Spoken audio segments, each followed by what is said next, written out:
अखिल भारतीय तेरापंथ महिला मंडळ यांच्या मार्गदर्शनाखाली तेरापंथ महिला मंडळ जयसिंगपूर यांच्या वतीनं आंतरराष्ट्रीय महिला दिन मोठ्या उत्साहात साजरा करण्यात आला।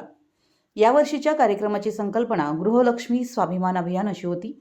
या उपक्रमाचा मुख्य उद्देश गृहिणीला केवळ घर सांभाळणारी व्यक्ती न मानता तिला सन्मान, आत्मविश्वास आणि अधिकारांसह समाजात एक सक्षम व सशक्त व्यक्तिमत्व म्हणून ओळख मिळवून देणे हा होता। कार्यक्रमात गृहिणीच्या कार्याचं महत्त्व अधोरेखित करण्यात आलं। घरातील व्यवस्थापन, कुटुंबाची जबाबदारी आणि संस्कारांचं जतन करताना गृहिणी जे योगदान देते त्याला समाजात आणि कुटुंबात योग्य आदर व मान्यता मिळायला हवी असा संदेश या अभियानातून देण्यात आला। तसेच आजच्या स्त्रीनं पारिवारिक, सामाजिक आणि राष्ट्रीय स्तरावर विविध क्षेत्रात आपली वेगळी ओळख निर्माण केली असून तिच्या या योगदानाचं योग्य मूल्यमापन होणं आवश्यक असल्याचंही वक्त्यांनी नमूद केलंय। या निमित्तानं विशेष NGO मीट व संगोष्ठी आयोजित करण्यात आली होती। या कार्यक्रमासाठी विविध सामाजिक संस्थांच्या पदाधिकाऱ्यांना निमंत्रित करण्यात आलं होतं। या संगोष्ठीत रोटरी क्लबच्या अध्यक्ष वसुंधरा कोले व प्रेसिडेंट तृप्ती खामकर तसेच लायन्स क्लबच्या प्रेसिडेंट संजीवनी खटावकर व सेक्रेटरी पल्लवी गाणबावले उपस्थित होत्या। याशिवाय तेरापंथ समाजाशी संबंधित संजय घोडावत ट्रस्ट आणि स्वर्गीय मोतीलाल चोरटिया चॅरिटेबल ट्रस्टचे पदाधिकारी या कार्यक्रमात सहभागी झाले होते। कार्यक्रमाच्या प्रारंभी तेरापंथ महिला मंडळाच्या अध्यक्षा अंजना बर्डिया यांनी सर्व मान्यवरांचं स्वागत करून कार्यक्रमाची प्रस्तावना मांडली।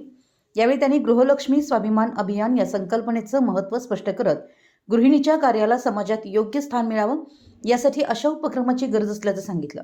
कार्यक्रमात तेरापंथ महिला मंडळ जयसिंगपूरच्या बहिणींनी विविध सांस्कृतिक व रंगारंग सादरीकरण करून उपस्थितांची मनं जिंकली।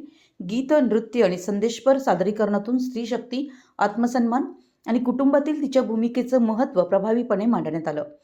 मंडळाच्या सर्व सदस्यांनी उत्साहपूर्वक सहभाग घेत कार्यक्रम यशस्वी करण्यात मोलाचं योगदान दिलं।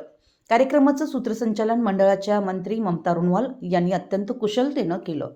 संपूर्ण कार्यक्रमात त्यांनी विषयाशी सुसंगत निवेदन करत उपस्थितांचं लक्ष वेधून घेतलं। या कार्यक्रमासाठी तेरापंथ सभा ट्रस्ट आणि तेरापंथ युवक परिषद यांचे विशेष सहकार्य लाभले।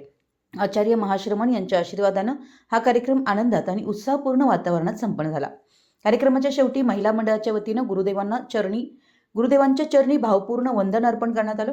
उपस्थित सर्वांनी या उपक्रमाचं कौतुक करत महिलांच्या सशक्तीकरणासाठी अशा प्रकारचे कार्यक्रम पुढेही आयोजित करण्याची अपेक्षा व्यक्त केली। मराठी न्यूजसाठी जयसिंगपूरहून संदीप अडसूळ।